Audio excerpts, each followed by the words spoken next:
Prazer, meu nome é Juliana Vilela Bastos, sou professora de endodontia da Faculdade de Odontologia da UFMG, e a nossa conversa hoje vai ser sobre atendimento de urgência em endodontia, né? E basicamente nós vamos estar conversando sobre diagnóstico da dor, né?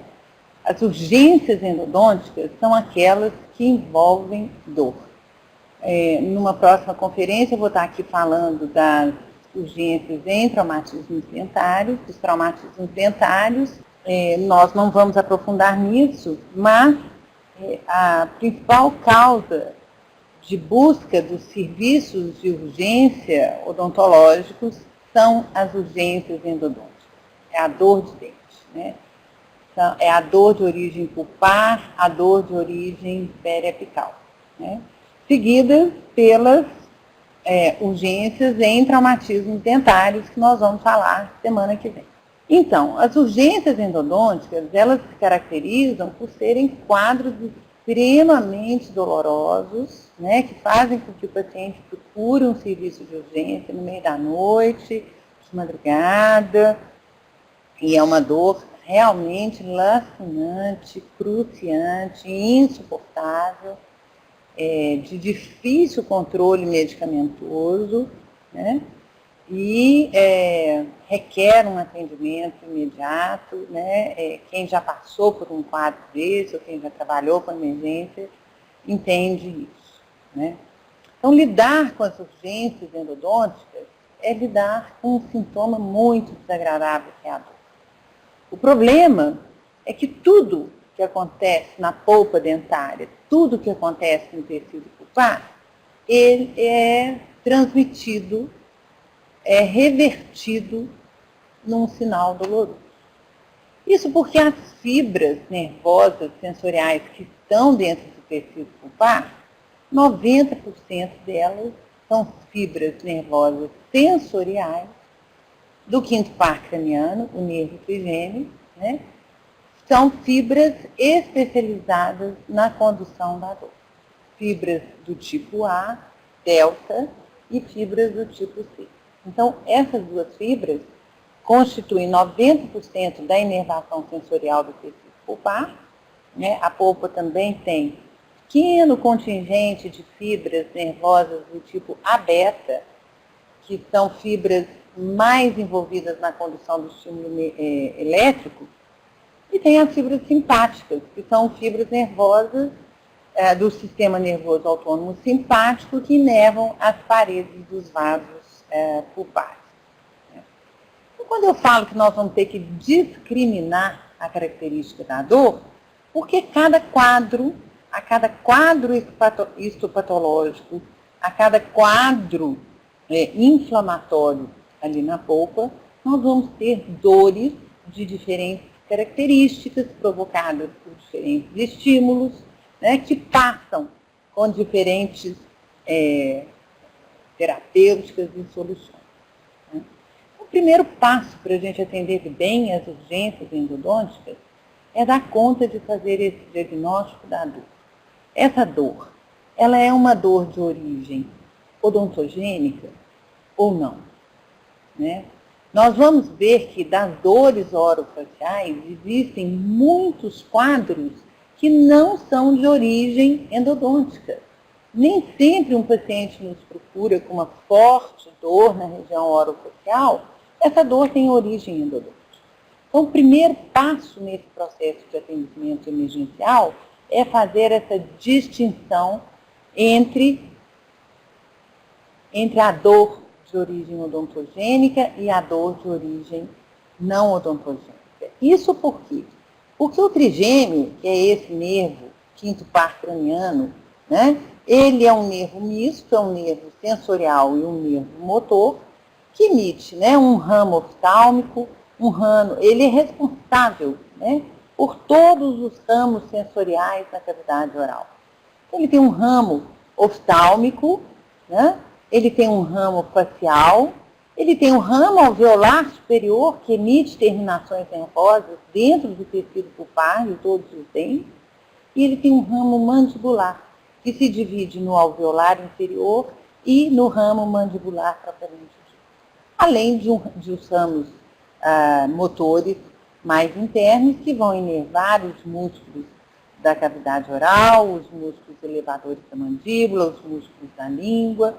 Então, como nós temos essas várias ramificações do mesmo nervo, né, nós temos essa confusão de sintomas entre as dores orofaciais de origem endodôntica e de origem não endodôntica. Então, a gente tem que entender essa anatomia para entender por que existe essa confusão, pode haver essa confusão entre quadros de origem odontogênica e quadros de origem não odontogênica.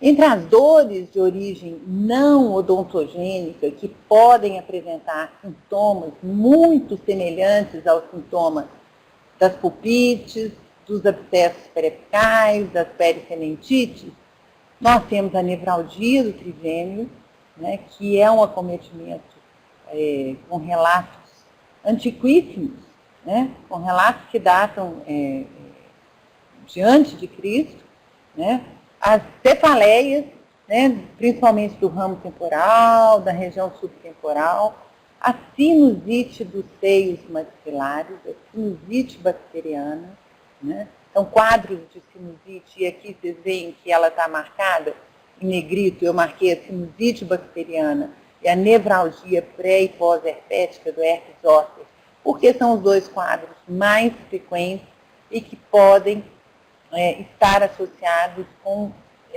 sintomas muito semelhantes às dores de origem endodôntica, de origem pulpar e periapical. Né? Mas ainda assim nós temos a possibilidade de um reflexo de dor de origem cardiogênica, né, principalmente na região inferior esquerda da mandíbula.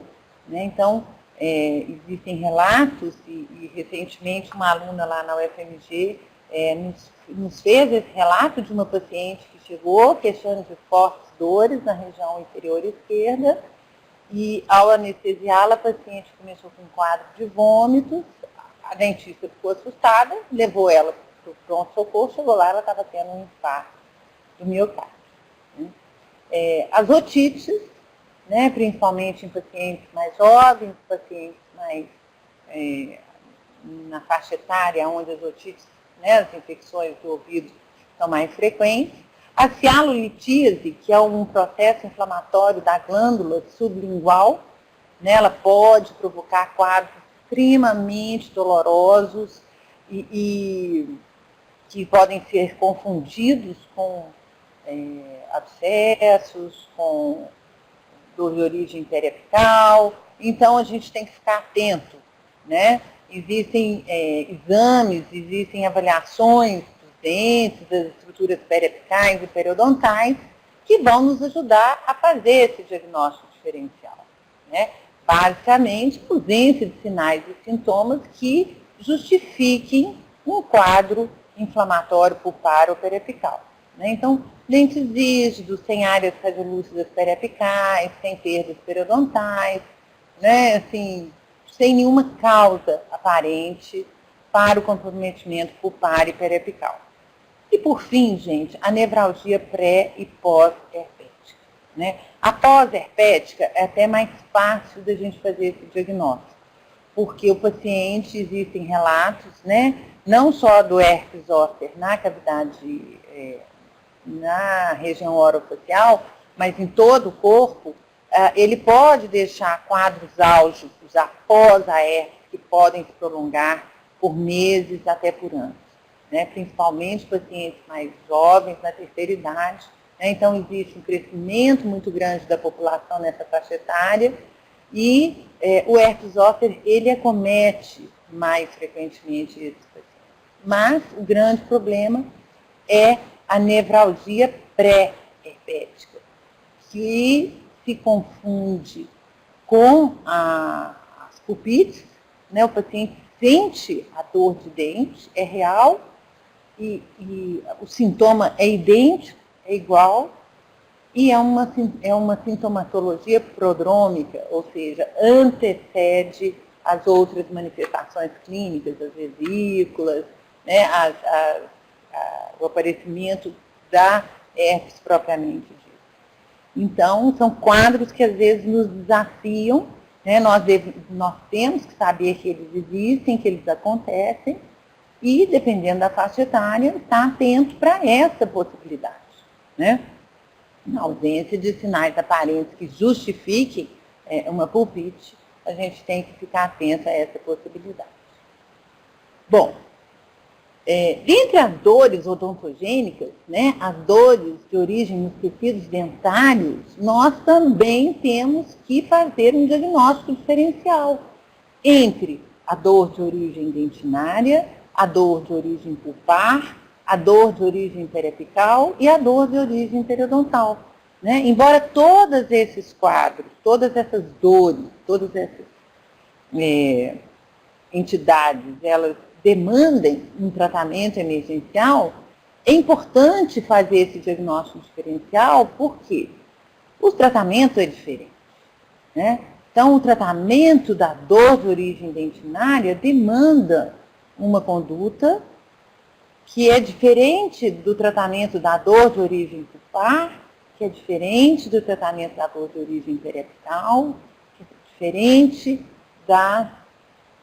dos abscessos periodontais, por exemplo, né, dos quadros periodontais que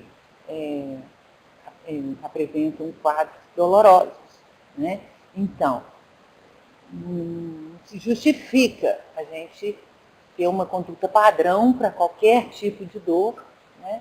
Sendo que o tratamento é muito específico, porque as causas são diferentes.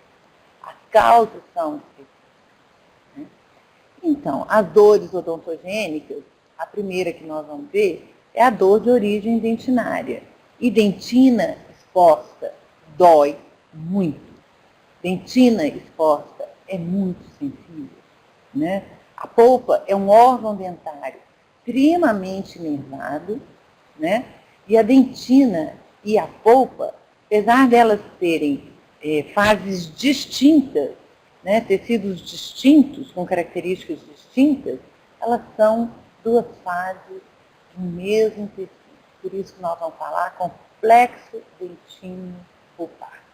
Porque eles estão estruturalmente, funcionalmente e embriologicamente muito interligados. Né? Então, a primeira pergunta que a gente se faz é por que a dentina, não sendo inervada, pelo menos não em toda a sua extensão, né? Não sendo vascularizada, por que a dentina é tão sensível? Por que a dentina exposta é tão sensível? Então, exatamente porque a polpa e a dentina são tecidos conjuntivos que perderam o seu epitélio.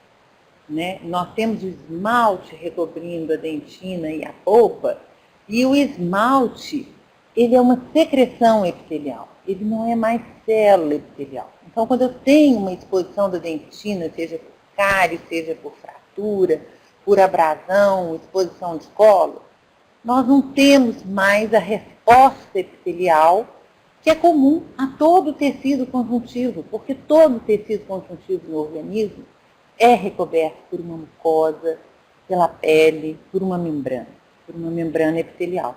Então, toda vez que esse conjuntivo sofre uma agressão, existe a primeira linha de defesa do organismo, é uma resposta epitelial, que vai tentar cobrir esse conjuntivo exposto. Então, por exemplo, quando nós temos um ferimento na pele, né, a primeira coisa que se forma é aquela casquinha. A casquinha do machucado da ferida, ela é uma resposta epitelial.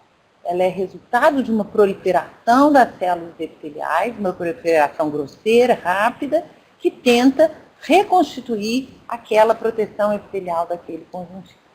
E isso no dente nós não temos mais. Porque nós perdemos as células. Quando o dente faz a erupção, ele perde os ameloblastos, que foram as células que lá na época do germe dentário deram origem a essa estrutura mineralizada que recobre a dentina, que é o esmalte. Então, a odontologia restauradora, ela faz, às vezes, de epitélio. Ela entra nessa história para selar, para cobrir, para proteger um conjuntivo exposto, que é a dentina.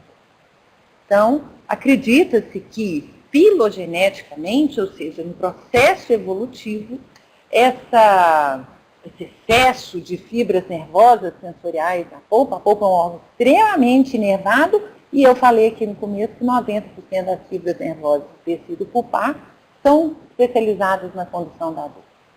Como que a gente explica isso? Qual que é a razão? Tem que ter uma razão. O processo evolutivo foi tão refinado, tão sábio, tão perfeito. Né? Então, acredita-se que esse excesso, né, de inervação sensorial especializada na condução da dor seja um mecanismo compensatório para chamar a atenção sobre uma dentina. Né? Então, eu falei no começo que essas fibras nervosas sensoriais do tecido pulpar, elas são quase que exclusivamente fibras especializadas na condução da dor. Mas elas não são todas iguais. No tecido pulpar, nós temos dois tipos de fibras nervosas sensoriais. Né? Nós temos as fibras do grupo A, que são fibras mielinizadas, menores, que têm uma velocidade de condução mais rápida. Elas são fibras maiores, que têm uma velocidade de condução mais rápida, exatamente por causa da presença da bainha de mielina. E a característica dessas fibras, da dor transmitida, conduzida pelas fibras A, é que é uma dor aguda, de pontada, de fincada. É a dor do picolé, aquele choque que a gente tem quando a gente experimenta uma água gelada, quando a gente entra com esse choque de temperatura. Essa é a dor da fibra A. É uma dor provocada, de curta duração, que passa logo após a remoção do estímulo. Né? E essas fibras, elas não se distribuem igualmente no tecido pulpar. Enquanto as fibras A se localizam mais na periferia do tecido pulpar, na camada subodontoblástica, na pré-dentina e dentro dos túbulos dentinários, o outro tipo de fibra nervosa sensorial, que é a tipo C, se encontra nas camadas mais internas do tecido pulpar. E nós vamos ver que a característica da dor provocada, conduzida pela fibra C é completamente diferente. É uma dor latejante, pulsátil, contínua, é a verdadeira dor de dente. Né? Bom, a causa da dor da dentina, então, é a exposição da dentina. Toda dentina, quando exposta, pode doer. Né? Existem pacientes que têm limiar de dor mais alto, que são mais resistentes, mas, via de regra, dentina exposta dói com frio, com açúcar, com calor, com estímulo mecânico, né? Toda dentina exposta, ela dói. E a fibra que inerva prioritariamente a dentina é a fibra A, porque é a fibra que se localiza na periferia do tecido pulpar. Por isso, a dor de origem dentinária é uma dor aguda de pontada. É uma dor característica da fibra nervosa tipo A. Um detalhe, essas fibras nervosas sensoriais do tecido pulpar, elas são especializadas na condução da dor porque elas terminam sem nenhuma adaptação. As fibras terminam como terminações nervosas livres. Elas não sofreram nenhuma adaptação, como, por exemplo, os corpúsculos de Wasser-Pacini para perceber temperatura, né? Para perceber pressão, para perceber tato, né? Como as fibras proprioceptivas, as fibras sensoriais proprioceptivas. Né? Então, as fibras nervosas especializadas na condução da dor, elas são fibras que elas são fios desencapados. Elas terminam em terminações nervosas, né, no fim delas. Por isso que elas são especializadas na condução do estímulo doloroso. Né. É muito comum, às vezes, o paciente chega no inverno, o paciente começa a queixar de dor frio, com gelado, você vai examinar, o paciente tem aquelas exposições de colo de fora a fora, de premolar a molar.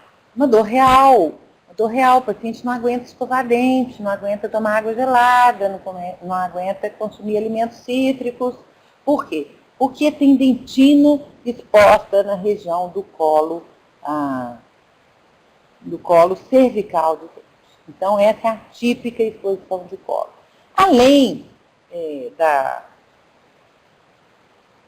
sintomatologia, que é extremamente desagradável, limitante para o paciente, do ponto de vista da alimentação, né, da escovação, da higienização, essa questão da higienização é muito preocupante. Por quê? Porque o paciente não conseguindo higienizar, essas regiões são altamente retentivas, né? Então, elas podem servir como região de acúmulo de alimentos, de restos de alimento, de placa, e levar a cárie nessa região. E podendo levar, inclusive, a exposição pulpar nesses dentes. Né? Exatamente por quê? Porque são regiões retentivas, que o paciente não consegue higienizar, há um acúmulo de placa ali, e havendo a exposição do tecido pulpar. Né?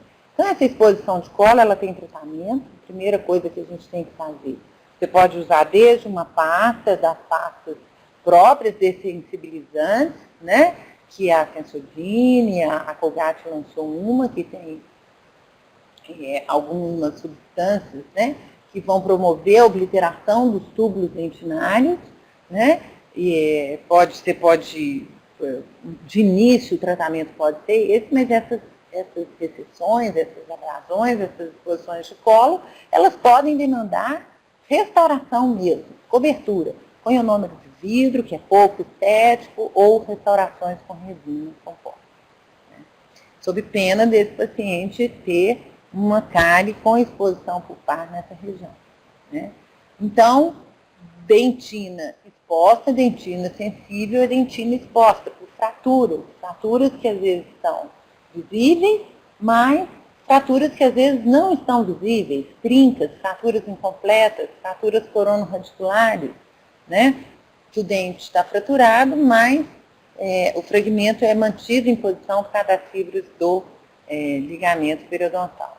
Né? As cáries, pequenos pontos de cárie, né, que nos enganam mesmo, né, que com quadros extensos, seriosos aqui, já com uma exposição pulpar, já inclusive com um quadro radiolúcido periapical aqui. É importante lembrar que essas áreas radiolúcidas periapicais, elas podem aparecer, essas reabsorções ósseas periapicais, elas podem aparecer mesmo antes da necrose completa do tecido. Basta eu ter micro-organismos contaminando essa região aqui, subprodutos dessas bactérias, né, componentes da parede bacteriana. E a própria resposta do hospedeiro pode levar a esses quadros reabsortivos. Bom, então o tratamento da dor de origem dentinária é a proteção da dentina. A cobertura da dentina é uma dor provocada que passa após a remoção do estímulo. Normalmente, a proteção dentinária é suficiente para resolver esse quadro doloroso. A dor de origem pulpar, ela é sempre uma dor de origem inflamatória. Né? Por quê? Porque durante a inflamação do tecido pulpar, em resposta a um agente agressor, como, por exemplo, as bactérias presentes no tecido cariado, o processo inflamatório envolve uma série de etapas, uma série de fenômenos, durante os quais são liberados mediadores, né, que são os sinalizadores, que são os reguladores do processo inflamatório da resposta do hospedeiro. Né? O processo inflamatório é um mecanismo de defesa do tecido conjuntivo, de todo qualquer tecido conjuntivo, né? Desde que ele seja vascularizado. Então, a dentina não inflama, porque ela não é vascularizada, né? Mas ela dói, porque ela é extremamente sensível. Mas a polpa, quando agredida, inflama. E nesse processo, nessa mediação, né, nessa coordenação do processo inflamatório, né, nessa organização dos eventos de defesa, né, dos mecanismos de defesa do tecido pulpar, são produzidas substâncias chamadas mediadores inflamatórios. Né? Nós temos vários tipos de mediadores. Nós temos os mediadores que chegam através da circulação, que são mediadores plasmáticos, né? Importantes, que organizam a chegada de células, a atividade das células, a fagocitose das bactérias, o combate ao agente agressor, que promovem vasodilatação. Então, esses mediadores, eles têm diversas funções no decorrer do processo inflamatório, no decorrer da resposta do hospedeiro. Né? Mas uma das atividades desses mediadores, por exemplo, das cininas, que é do grupo das bradicininas, da bradicinin, por exemplo, que é um mediador plasmático do grupo das cininas, né? Entre vários outros efeitos, as bradicininas são álgicos. Elas atuam na fibra nervosa provocando dor, estimulando a condução nervosa. Né? Nós temos outros mediadores, por exemplo, teciduais, de origem tecidual, como as prostaglandinas, as PGEs, as famosas prostaglandinas, que são produzidas em decorrência da degradação da matriz, da membrana da célula. Né? Então, nós temos duas formas de desmanchar essa membrana celular. Uma através de uma enzima chamada ciclooxigenase, que vai dar origem às prostaglandinas. Se a enzima que atuar em cima da membrana plasmática for a lipoxogenase, nós vamos dar origem aos leucotrienos, que são outros mediadores que têm outras funções no processo inflamatório. As prostaglandinas, elas têm várias funções, elas estão envolvidas na febre, na reabsorção óssea, na estimulação de liberação de citocinas, mas elas também são substâncias hiperálgicas. Elas diminuem o limiar de excitabilidade das fibras nervosas. Né? Além disso, gente, a polpa ela é um tecido conjuntivo enclausurado em paredes de tecido mineralizado, a dentina.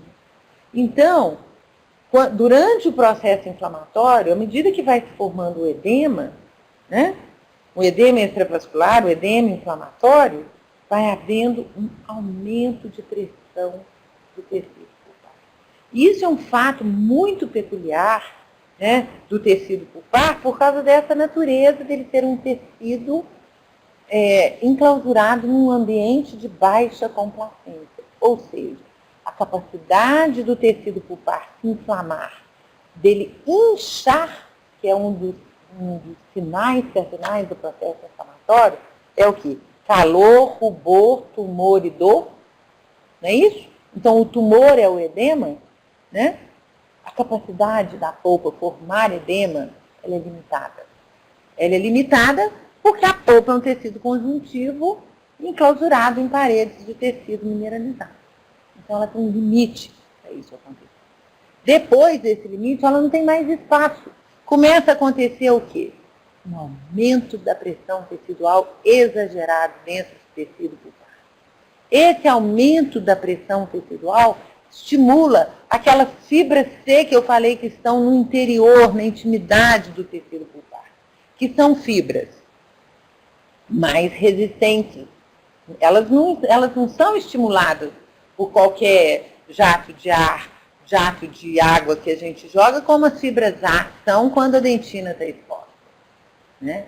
Mas à medida que vai havendo uma destruição tecidual, a formação do edema, um aumento do processo inflamatório, com aumento da pressão tecidual, as fibras C entram em atividade. E a fibra C, quando entra em atividade, ela faz duas coisas.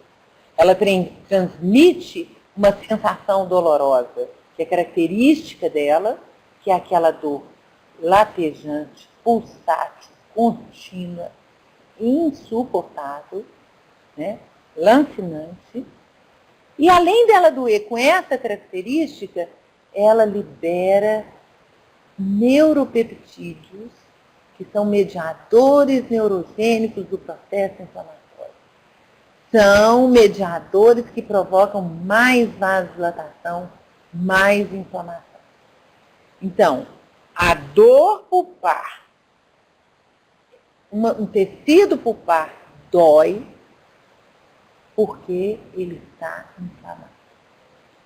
Porque no processo inflamatório são liberadas substâncias que provocam dor, como os mediadores altos. São liberadas substâncias que diminuem o limiar de estabilidade da fibra nervosa, mediadores hiperálticos, porque tem um aumento exagerado da pressão tecidual e porque são liberados mediadores neurogênicos do processo inflamatório, que além de provocar dor, como por exemplo a substância P, também provocam mais vasodilatação. Ok? Então, dor pulpar está relacionada com quadro inflamatório. Né? Por isso que quando a gente faz um teste de vitalidade pulpar, a gente joga uma água num dente e ele responde mais rápido que o dente vizinho, eu sei que aquele dente está com alguma coisa, com uma resposta alterada. Ele está com o limiar de sensibilidade diminuído, ele está conduzindo o estímulo nervoso com mais facilidade, por causa da presença desses mediadores que nós estamos vendo aí. Né?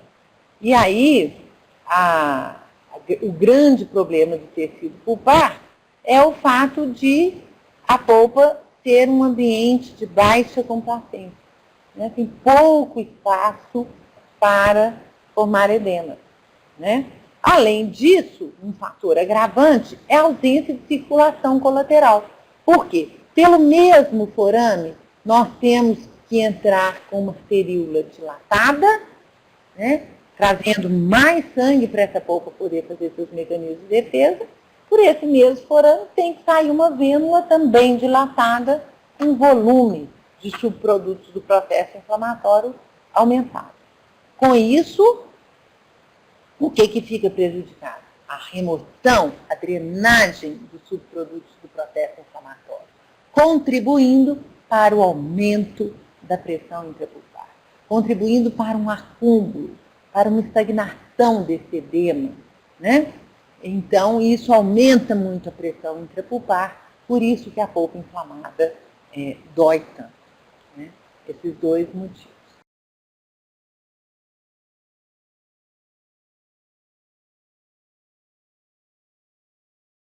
Tanto que nas pulpites assintomáticas, o que a gente vê? As exposições pulpares. Por que as polpas dos dentes que têm exposição pulpar, eles estão inflamados? Essas polpas estão inflamadas, mas essas pulpites são assintomáticas.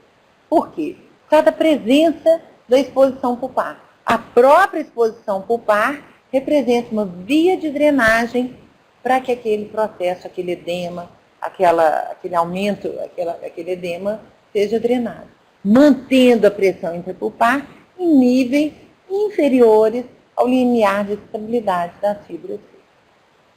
Tá? Então, dependendo do grau de envolvimento do tecido pulpar e se há ou não exposição pulpar, nós vamos ter a estimulação de diferentes fibras nervosas, com uma dor pulpar de natureza, estímulo, duração, frequência, intensidade e alívio diferente.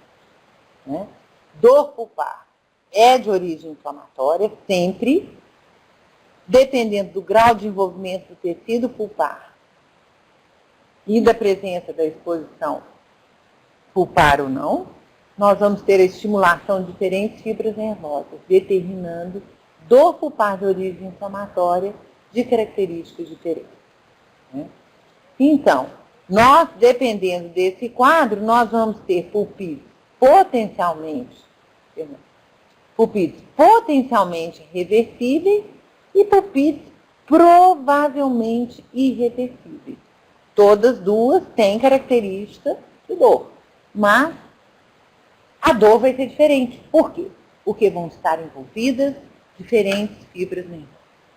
Então, Na pulpite potencialmente reversível, são aquelas pulpites iniciais, que a dor ainda é provocada pelo estímulo da fibra A, aquela fibra mais periférica que está lá na dentina, né? Então, no começo, se a característica da dor é compatível com dor de fibra A, essa pulpite é potencialmente reversível.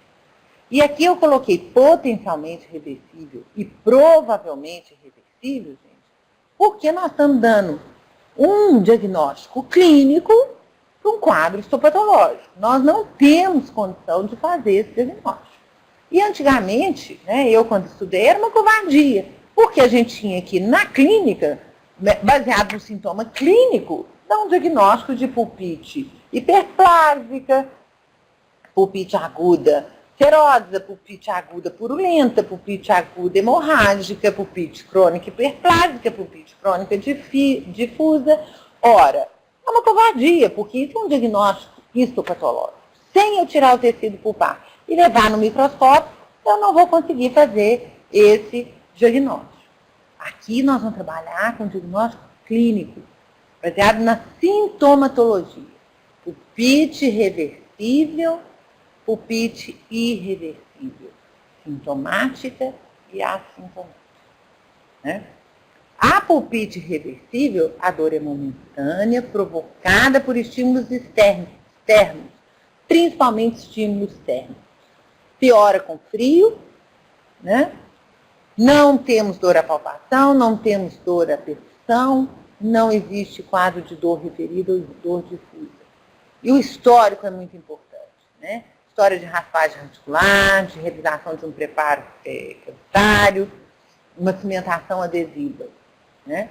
Na pulpite provavelmente reversível, é aquela pulpite que a fibra C está doendo. Contínua, pulsátil, latejante, né? Ou, se ela é provocada e permanece após a remoção do estímulo, né? O frio, na fase mais avançada, alivia os sintomas e o calor piora. O calor e a posição deitada. Por quê? Porque eu aumento o aporte sanguíneo para a região da cabeça, aumentando a pressão intrapulpar. Né? Eu posso ter quadros de dor à palpação, de dor à percussão e quadros de dor referida e dor difusa. No histórico desses quadros aí, nós temos preparo cavitário extenso, capeamento pulpar, cimentação adesiva. Então, aquele caso que o paciente chega com uma cárie profunda, que não doía. Você faz a remoção da cárie, coloca o seu curativo, o paciente fala assim, doutor, depois que o senhor mexeu, meu dente começou a doer. Né? Então, vai remover cárie, uma cavidade profunda, avisa para o paciente. Pode doer. Por que passa a doer depois que você limpa e fecha? Porque antes não doía por causa das microexposições. Por causa do buraco da cárie que funcionava como uma via de drenagem. À medida que você limpa e fecha e veda a cavidade, você perde a sua via de drenagem, um aumento de pressão intrapulpar, estímulo de fibra C, e essa polpa começa a doer. Né? E o acompanhar. Muitas vezes nós vamos ter que devolver o paciente para casa e acompanhar a evolução. Né? Uma pulpite potencialmente reversível, a sintomatologia é regressiva. O paciente vai falar, olha, no dia que cimentou, estava doendo, não podia encostar, não podia escovar, não podia beber água. Depois foi melhorando, tomei um remédio, agora foi ficando sem o remédio. A pulpite irreversível, não. A sintomatologia vai apertando. Ele vai precisando tomar cada vez mais remédio, né? Ela vai piorando.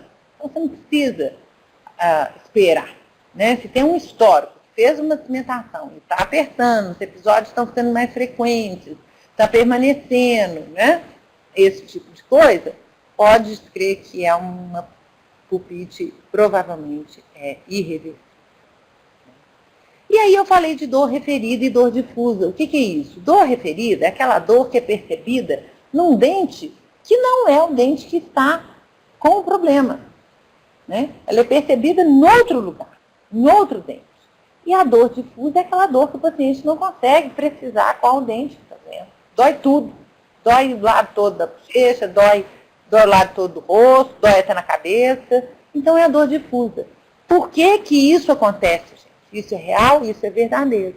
Nós temos que lembrar que todas as fibras nervosas que saem de todos os dentes, a partir do momento que elas saem do forame apical, elas começam a caminhar juntas. Elas formam feixes de fibras que vêm fazer uma sinapse aqui no núcleo do trato espinhal do trigêmeo com um neurônio sensorial de segunda ordem, que vai para o tálamo, faz sinapse com um neurônio sensorial de terceira ordem, que vem para a córtex cerebral.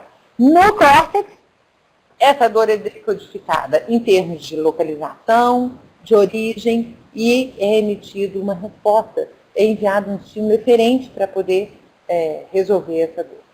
Então, o que acontece? Quando eu tenho uma superexcitação dessa fibra, ela passa a excitar as fibras vizinhas no trajeto dela. Então, a dor é real, o paciente está percebendo aquela dor, aquela fibra está conduzindo o estímulo. Só que a despolarização da fibra nervosa, da membrana da célula nervosa, ela não aconteceu nas terminações lá dentro do tecido pulpar. Ela aconteceu ao longo do trajeto das fibras nervosas. Ok?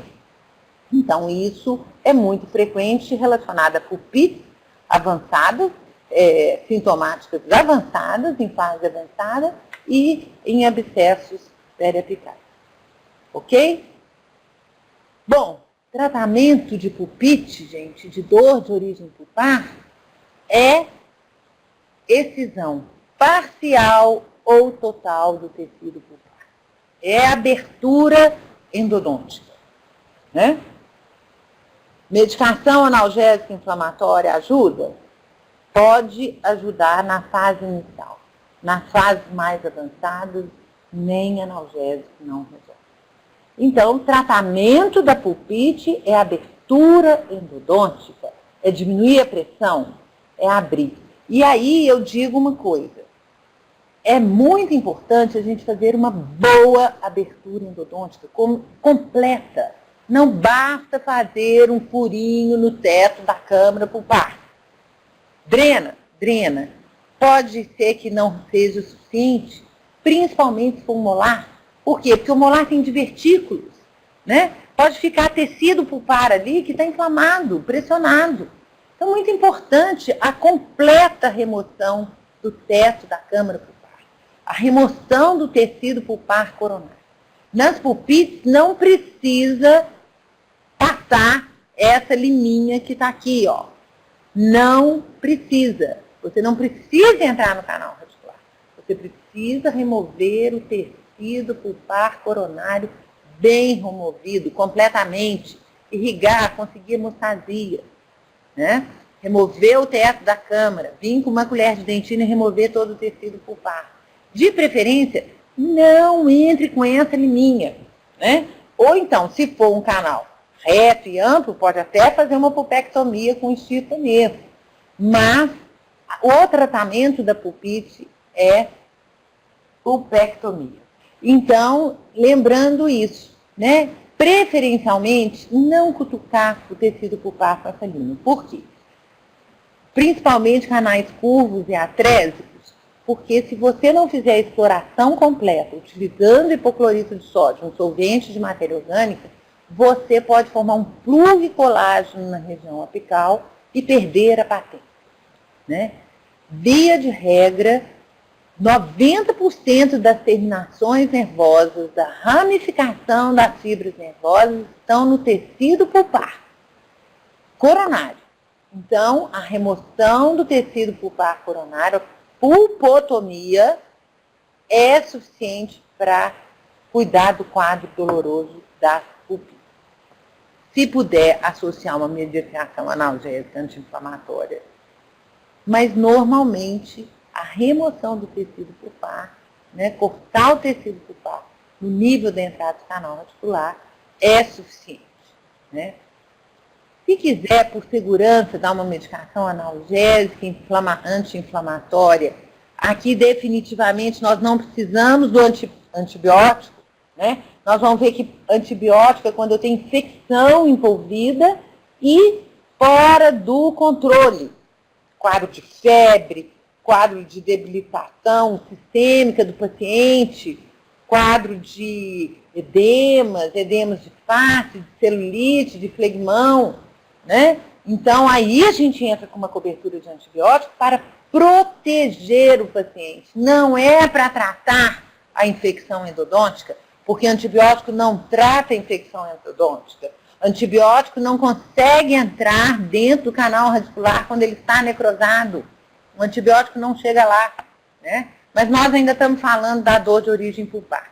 A dor de origem pulpar é uma dor de origem inflamatória por causa do aumento de pressão. Então a gente resolve essa dor fazendo abertura endodôntica completa, removendo o tecido pulpar coronário, removendo todo o teto de câmara pulpar. A medicação analgésica e anti-inflamatória é coadjuvante, é por segurança. Porque se você der a medicação e não puder fazer abertura, nos quadros mais avançados não vai resolver, né? E se você fizer abertura, você pode dar como suporte. Se necessário, caso necessário, o paciente sai do consultório inseguro, com medo, a dor é tão forte, é tão desesperadora que ele tem medo de ter aquela dor de novo. Então saia da sua consulta com uma prescrição de analgésico ou anti-inflamatório. De preferência, um anti-inflamatório que tem ação analgésica, é mais específico. Então, não é Tilenol para dor de dente, né? É anti-inflamatório. Os esteroides ou os não esteroides? Mais frequentemente os esteroides, ibuprofeno, nimesulida, diclofenaco de sódio, diclofenaco de potássio, né? Então, esses remédios são mais específicos do que os analgésicos comuns, ok? Se puder remover o tecido pulpar na mesma sessão, melhor. Vamos utilizar uma sonda farpada, um estirpa-nervo, se for um canal amplo e reto, podemos, então, sim, fazer a pulpectomia. Molares, premolares, canais curvos e atrésicos, não está recomendado utilizar a sonda farpada neles, né? Se você tiver tempo para fazer uma exploração, utilizar ali uma 8, 10 e 15, associando com uma irrigação com hipoclorito, com isolamento, tudo bem. Se não tiver tempo, no molar, é melhor você fazer a pulpotomia, remover o tecido pulpar coronário, deixar o tecido radicular quietinho lá, para uma sessão que você vai ter tempo de fazer a exploração e a remoção completa do tecido pulpar. Se não, ir lá, cutucar com uma liminha, pode complicar a sua vida depois, formando um calo, um plug colágeno na região na zona crítica apical. Tá? Para encerrar, então, gente, os quadros periapicais. A dor de origem periapical. A dor de origem periapical, ela tem origem na infecção do canal radicular. Mas não é a bactéria que colonizou o canal radicular que libera substâncias que vão provocar dor. A bactéria libera substâncias que acionam os mecanismos de defesa do hospedeiro. E a resposta do hospedeiro é que vai provocar quadros agudos, reabsorção óssea, destruição tecidual e formação de dor. Então, a bactéria aciona o que nós temos de mais destrutivo em termos de mecanismo de defesa. Ela aciona neutrófilo, ela aciona células natural killers, ela aciona linfócitos T, né, que produzem enzimas que destroem as bactérias, destroem as células e são liberadas no ambiente extracelular, formando pus, formando edema, gerando um aumento de pressão, gerando uma destruição tecidual. Então, é a resposta do hospedeiro que é responsável pela dor de origem periapical.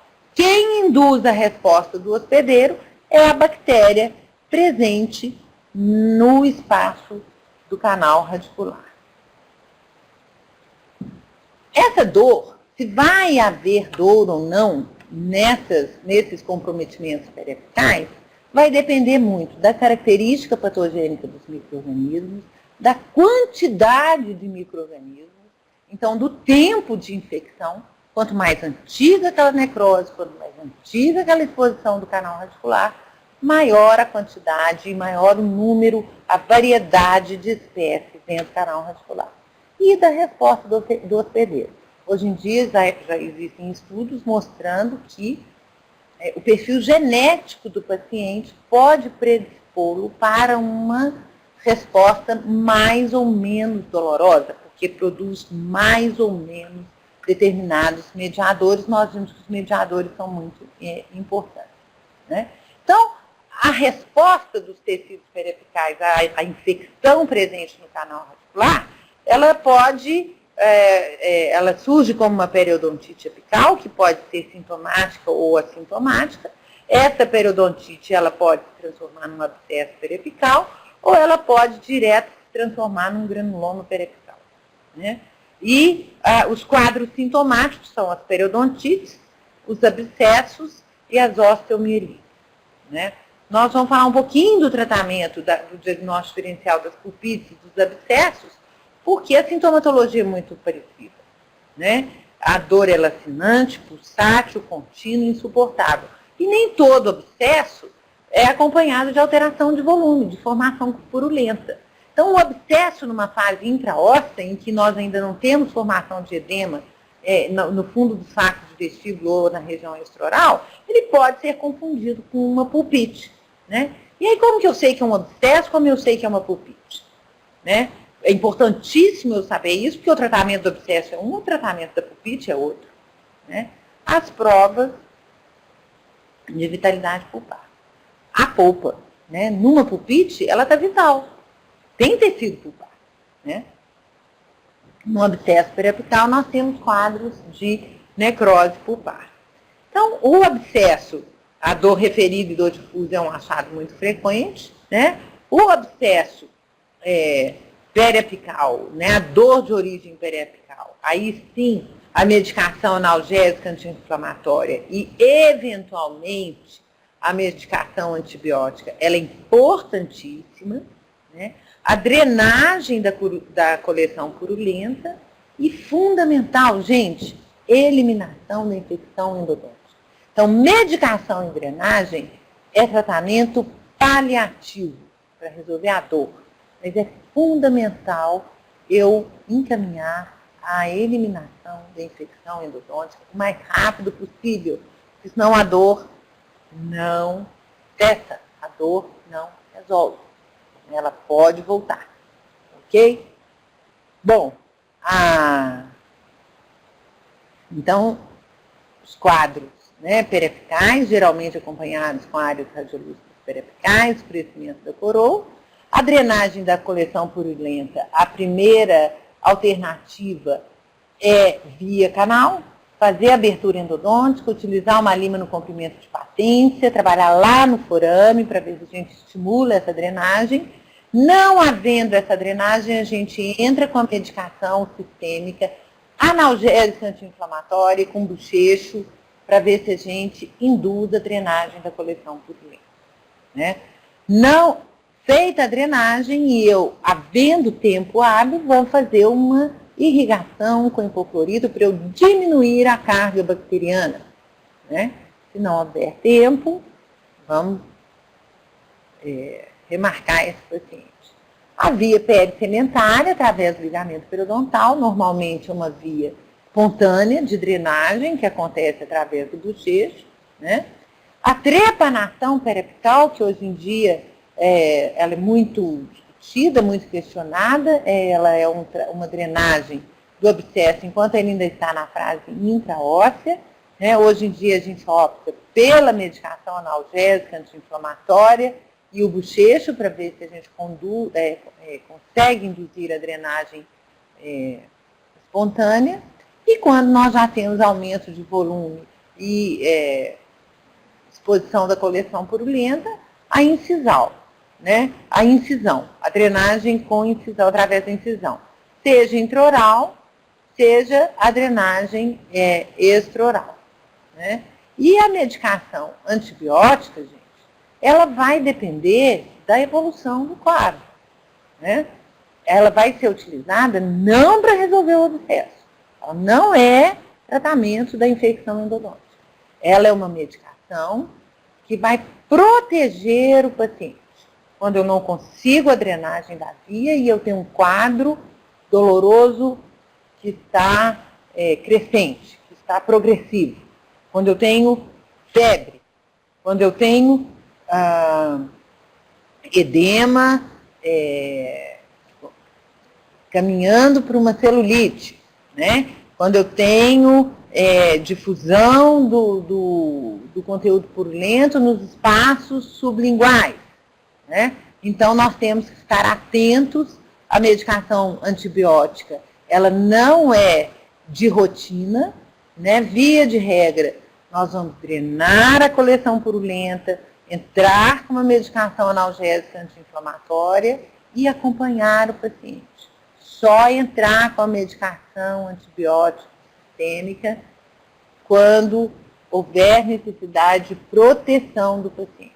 Lembrando que a infecção endodôntica é uma infecção que a gente trata com limpeza do canal radicular, através da instrumentação, na patência e irrigação com uma substância bacteriana, hipoclorito de sódio, clássico, antigo, e com uma medicação intracanal coadjuvante, como, por exemplo, o hidróxido de cálcio. Bom, gente, era isso que a gente tinha para falar.